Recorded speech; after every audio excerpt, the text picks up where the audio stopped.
Happy New Year! Happy New Year! I greet you with love and respect.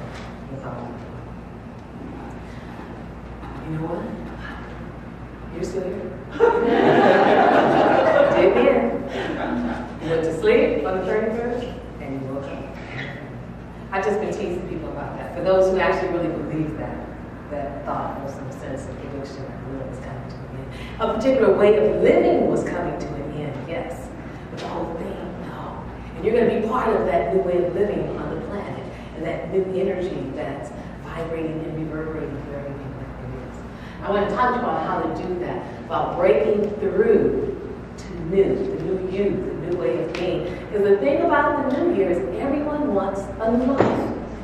Everyone wants to shake the old habits, stop repeating those old habits, and create something new and something wonderful in your life. That's what we want to do. That's the exciting thing about the new year. And we set intentions and we set resolutions, which are all great. Don't give up on the resolutions because you think they don't work. They really do work, as well as the intentions. But, I caught myself in it as well, and I thought, this is what it's all about, is how do we really break through? How do we break through the habits? How do we break through the repetitive, comfortable, safe feeling, seeming behaviors to actually step into something new? Well, one of the things I want to start off with is let you know what you're working with. Okay? What you're working with as an extension of the presence, as an extension of God, as a physical manifestation of the invisible. You're working with innate intelligence. You're working with innate warmth. You're working with innate openness. More than enough, vast intelligence. Now what that means, and you know this, you know the right thing to do. You know it. In the midst of a particular situation, a particular circumstance, you know, you have within you the ability to access the wisdom to know the right thing to do. You have natural innate intelligence. You've been given that. It vibrates throughout your entire being. You have innate warmth. You have an ability for empathy and compassion. A vast ability to tap into empathy and compassion. You do. That's what you're working with. You're also working with an openness. Our mind is so expansive. It has so much room for space within it. It's innate. It's infinite. Because at the core of your being, that's your true identity, is with what's vast, what's infinite. Infinite. So one of the stories in our, well, you have it on your front of your program, book for the month, is Taking the Leap, talks about a Native American grandfather who's talking to his grandson. And he's explaining to him that it's like there's two wolves. And one wolf is very aggressive and revengeful and angry. And there's another wolf that's very compassionate and very loving and understanding. And they're constantly fighting. And the boy says to his grandfather, he said, well, which one wins? And the grandfather says, which one you feed. It depends on the one that you feed. It depends on the one that we choose in every moment of the day. We're the one that's choosing what we're going to feed. And oftentimes, because of habits that keep us distracted, that keep us moving, that keep us talking, that keep us lost in thought, and we actually like sometimes being lost in thought, worrying, doubting, planning, scheming, just lost in thought.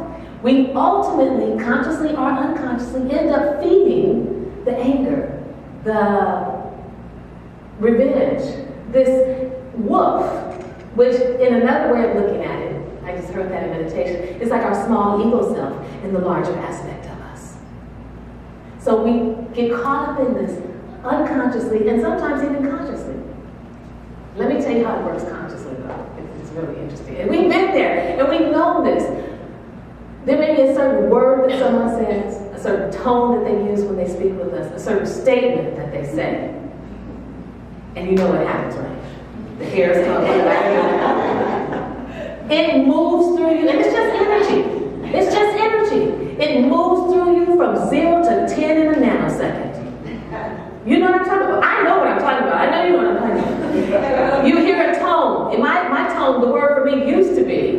should. Should. Soon. And then what I realize though is it reaches a climax. It goes to a peak. Right there within you. And at that moment, we have a choice. If we're conscious, we have a choice. If we're aware of it, we have a choice. But so often, because of habits, and because we're not necessarily aware of it, it takes us for a ride. It takes us for a ride. We are telling someone off. We are snapping at a partner, a husband, a wife, a friend, a colleague. We are sharp with the child. We are just gone. It just takes us. Because we're not conscious, not present. And we don't recognize that it's just energy that's moving through us. But usually, if you pay attention, when something climaxes, how long really is the climax? Seconds. Yeah, you can say it. It really is seconds. Unless there's a storyline that we attach to it, because that's what gets us going. It's the story. It's the storyline. It's what you're saying to yourself. Well, they should be telling you what to say. They can't tell me what to do. It's the story. It could be a conversation you're having with your mother, and you may not say anything to her. Don't laugh too loud, Christine. A conversation you're having with your mother, and you may not be able to snap at your mother, but when you get off the phone, it's there. It's there, so you go grab something to eat. It's there, so you tell your husband, it's there. But it's just energy. And it is moving us, it is propelling us almost out of control into circumstances and situations. But it's only there for a second. But then the story starts as a storyline. I want you to begin to start paying attention to the storyline that says, Mama always does that. I have to go through this with her all the time. Or my boss always does this. Or the children, there's always a story. I want to lose weight, but I can't lose weight because of this, this, and this. I'm not going to be able to get the job because this person broke up with me because of this. It's a story. That is ultimately, after the energy has triggered and it reaches a peak, what keeps it going for a day or a week or longer is the story. It's the storyline. That's all. It's a storyline. But that's all very tangible. You can see this. You can feel it. Now it's just about you being conscious about it and paying attention to it. And then knowing what to do. So first of all, in the new year, in wanting your life to be different, in wanting to break through the habits to something new, because you're not stuck. It's just become so habitual that you think it's the way it is. The other piece to it that's so appealing is that it's become comfortable. It seems to provide some sense of security. To be caught up in all this drama all the time. Then when you stop, it's like, well, what do I do now? Yeah, it's like, well, what do I do now? You're not moving, you're not running, you're not talking, you're not in anxiety, you're not trying to make something happen, trying to get something stopped from happening, you're not worried about what's going to come, you're just present. And well, what do I do? Be present. Stay there. Stay there. It's a wonderful book. I took a lot of it. I could go on and on. I'm sure there's only so long that you want me to talk to you this morning. So let me say several things to you. Stay present. Stay there. It has to become okay to sit with what's uncomfortable. Because it too shall pass. It shall pass. The next thing you want to do that's going to help you stay present is stop the storyline. Do you ever wonder sometimes who is thinking the thoughts in your mind? They don't support you. They're negative thoughts. They put you down. They criticize you. And you don't ever think, could you be quiet? You listen to them. You respond to them. And then you act upon that. You don't have to listen to everything your mind tells you. You do not. Who said you did? Particularly if it's not uplifting, empowering you, inspiring you, and encouraging you toward the kind of life that you want to live. It's not encouraging you to shift and break through to something new, but continues to keep you held captive in a self-imposed prison. Stop the storyline. Catch it. Stop some days and just listen to what is being said to you. As opposed to being on automatic pilot, just moving through life and allowing all this gibberish to happen. And then be able to see the storyline. And then ask yourself, is that really true?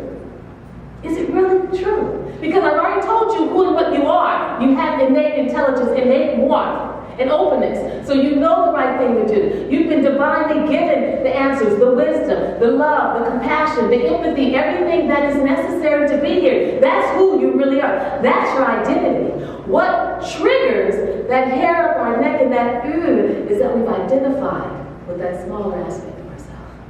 And we actually think that's who we are. So we feel like we got to defend that. I got to defend you. I have to defend you telling me I should do something. I have to defend mother telling me this, and this. I have to defend the husband, the boyfriend, the girlfriend saying whatever. But that's not who you are. The identity that you really are, if you step into that and embrace it, that doesn't need any defending. It's vast, it's infinite, it's amazing. Then the next thing you do after you stay present and get comfortable with what's uncomfortable, don't avoid it, don't run from it, don't drink, don't eat, don't smoke, don't exercise, don't have sex, don't do any of that stuff to numb it. Just sit with it. It will pass. Remind yourself, it's going to pass. It's going to pass. I'm going to be okay. It's going to pass. Stay with it. Stop the storyline. When it gets to the peak, I want you to pause. I want you to pause. Now, your ego right now is telling you, Rev, pause and ignore it. Oh, yes, it will. Because when you pause for just a moment, that openness that's within you has an ability to then flow through. See, what keeps you on the treadmill of the old habit is that you're constantly going, constantly moving, constantly distracted. But when you pause, when you stop, go outside and look at the sky. Look at what's vast. Look at what's infinite. And shift your awareness, which will shift your energy. Then the truth of who you are will begin to flow through. And as that flows through, there's an openness that comes. So that got so tense when mother said whatever she said, got so tense when the husband, the boyfriend, the coworker, or the colleague, or the boss said, because that's what happens. They say something, and we're like, and then it's right there. Okay, now that's your choice. Do I pause? Or do I just jump back and say, who do you think you're talking to? Or whatever it is. But it's all energy. It's just energy. It's how magnificent and dynamic we are. You know what? That's the energy I speak through. It's energy. That's the energy I write through. That's the energy I create through. That's the energy you make love through. That's the energy that you love through, that you have compassion through. It's just energy. That's all it is. But it taps into something cellular, at a cellular level within us. And we just tense up. And we get hooked. It's like I saw earlier this morning in meditation, it's like a fisherman dropped a hook with bait on it in the ocean. And you're swimming around. And now you can take the hook. And sometimes you know the hook is there. You can take it. And there's that part of you, oh, go ahead, you can do it. Go ahead. It's like you're being egged on by your mind. Go ahead, you can do it. It's okay. And then there's other parts of this quiet saying, now, go ahead, swim away. Go ahead, swim away. And then there's part of it, well, if you swim away, that means you're weaker. You can't be swimming away. All this is happening in your mind. It's not like someone else is outside you in a fight, egging you on. This is what's happening within you. And our spiritual mastery, and our spiritual practice, our challenge this year, the dynamic energy of 2012, is to swim away. It's not to take the bait, to not get hooked. Because then, of course, if the fish get hooked, then you reel it in, and you're getting reeled in and reeled in and reeled in. Stay present. Cut the storyline and pause. I was one who got the email at my computer, minding my own business. Open it up, and it's like, you should do this. And what was it? You will not this. I said, it's something about preparing for messages on Sundays that they have to seem to show up in my life. I'm going to be able to really tell you about it from a personal experience. I said, okay, the book said pause. So pause, Janeene. So I got it out. I walked around, I said, that's that word should. And that's your hook. You know it. I was like, I know. I'm not really caught up on the should part. Because see, the thing about the should, what you want to realize, the should has nothing to do with you or me. The should has to do with them and their control. So now if I react to it, now I've made it mine. Pause says I get to respond any way I choose. So I get up, supposed to be some breakfast ways. I opened up this email at 10. I go outside, I pause. When you pause, start breathing. Don't pause and hold your breath, because you're still holding it. It's right there, tight. And it's a funny thing. Years ago, I did a workshop about moving from fear to faith, and one of the things I remember saying is that when things happen to us and we get tight, we stop breathing. And it's really easy, unconscious. You can be surprised at how long you really hold your breath. Tight. So when you pause at the peak of this climax, when the hair's up on the top of your head, now already you know that takes spiritual mastery, because there's a part of you that's like, You pause at the peak, you get up and then you start to breathe. Because you have to remember there's only one presence, one power that's breathing your breath. So you breathe. And you look at the sky. So I did it. I went outside, I looked at the sky. And what I realized when I looked at the sky is that the sky is vast. It's infinite. And it's connected to what's vast and infinite. And I'm connected to what's vast and infinite. And as I stayed there, what happened? It passed. It passed. I didn't give it a storyline. I didn't give it a storyline about the should, and you don't tell me what to do, and you know, it's not true, and that's not accurate, and that's not right. I don't have to defend any of it. You stay with it, you pause, and you breathe, and it passes. And then I went back, and I wrote the email, and then I got up, because I knew I put two things in there that wasn't on the pause page. As I get up, go in the kitchen, you know, stir the eggs, put the milk and the cheese in there, went back, sat down again, wrote it again, got up again, moved around. That's why I said, you know what will heal. You know what will help. You know what will inspire. You know what will keep you out of the cycle of the habit of being hooked. It's a choice that we get to make. Or not. You can say, well, let me do it anyway and see what happens this time. Again, the same thing. But you can say, well, at least I did it consciously. Sit back down. Wrote the email, broke it into 4 paragraphs so it was readable and digestible. Took out the somewhat sarcastic remark, took out the little dig, just said my intention was this, and this. From 10 to 10:43, and at 10:44 I said it. You pause. You pause, because what I hope you're hearing is that we're being manipulated. We're being manipulated, but it's not them and them and them. It's what our mind is saying to us. That's what's manipulated. And it's all energy. We give it names and we call it anger, we call it, love and compassion, and we call it revenge, and we call it, tightening of our neck, and, all of that. It's all just energy. It's energy. And it's flowing through us, and we get to choose how we're going to use it. 2012, your year. Your year. The other thing that I remind you too is when you step into the truth of being the light in the world, that's what it's going to look like. That you do swim away. And that you keep swimming away. And they're going to keep dropping the hook in the water. That's what you got to realize. Don't think because you swim away, it's like, okay, well, they won't put any more hooks in, there won't be any more bait. Oh, yes, they will. Because that's where they are. That's what that situation or that experience is. But you get to keep swimming away. And then gradually what you'll find out is, there'll be less and less times that the hook falls into the water. There'll be less and less times till it gets to the point that sure enough, the hook's not there. Because it's not getting fed by you, your ego, your energy, your thoughts, your storyline. None of that. Pause. And when you pause, ask yourself this question. Now, what is the reason that you want to call them and tell them off? What's the reason that you really want to eat that piece of cake? What's the reason that you want to take that drink? What do you think is going to happen? And there's a part of you that say, ego, well, you're going to feel better, of course. But then as you sit with that, there's that knowingness about you that says, no, you won't. You've gone after revenge before, and when you got to the door and you did whatever it was, how sweet really was it? When you eat the cake, you give yourself a hard time. When you make the phone call, you have to go at some point, and apologize. Your identity is with the one power and the one presence. That's infinite, that's vast. Innate intelligence, innate warmth, innate openness. That's what it means for us to be of the light, living in the light, vibrating that light, walking through the world as the light. We swim away. We stop the storyline that says we're not good enough, that we're not this, that we can't have that we don't deserve. We stop. That's not our storyline. That's not my storyline. Is that your storyline?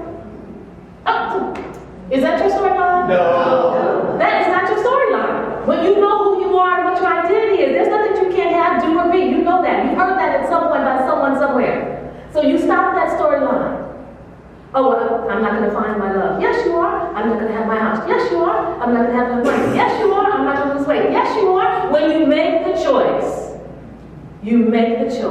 to feed the wolf of love, of compassion, of understanding, of kindness, and allow that to activate something in you. And over time, I will tell you, that voice that gives you a hard time, that kind of eggs you on and tells you, oh, you're not doing this, and you're not doing that. How many people are going to walk away? What is wrong with you? Oh, you're going to turn the other cheek? That doesn't make any sense. At some point, you just have to say, would you just be quiet? This is who God is as me. And God as me says, we walk away from the hook with the bait that's been dropped. Break through to the new by walking away. Staying present, it's okay to be uncomfortable. The power of the presence of God will move it, it will pass. It's okay to stop the storyline because none of it's true. If it doesn't inspire you, motivate you, empower you, excite you, let it go. Pause and breathe. Go look at the sky. Listen to the sound of this building. Listen to the sound outside this building. Listen to any sound that you hear further away from where you are. Tap into something bigger. And then go back to whatever it was that triggered you in a place of wholeness, love, compassion, of oneness. And then you respond and you don't react. Then you get leaner because you lose weight, you look good. You can talk to your mother and understand, that's just how mom is. It has nothing to do with me. You can hear you should have and you would and you could, but that's not mine. You can move through the world being anchored, being aligned with the truth of who you are. Then you break through to something new. Because see, on the other side of that peak of pausing, on the other side is something wonderful. On the other side is something like, I felt so good when I sent that email. For the rest of the day, I felt so good. And then a couple of days later, when I saw the person, I just felt so good, I forgot all about it. It's what it activates within you every time that you make that choice to feed the wolf of compassion, love, joy, peace, and understanding. Happy New Year to each and every one of you. May all your dreams, your blessings, your hopes, your desires, all of that manifest for you in 2012. Peace and blessings.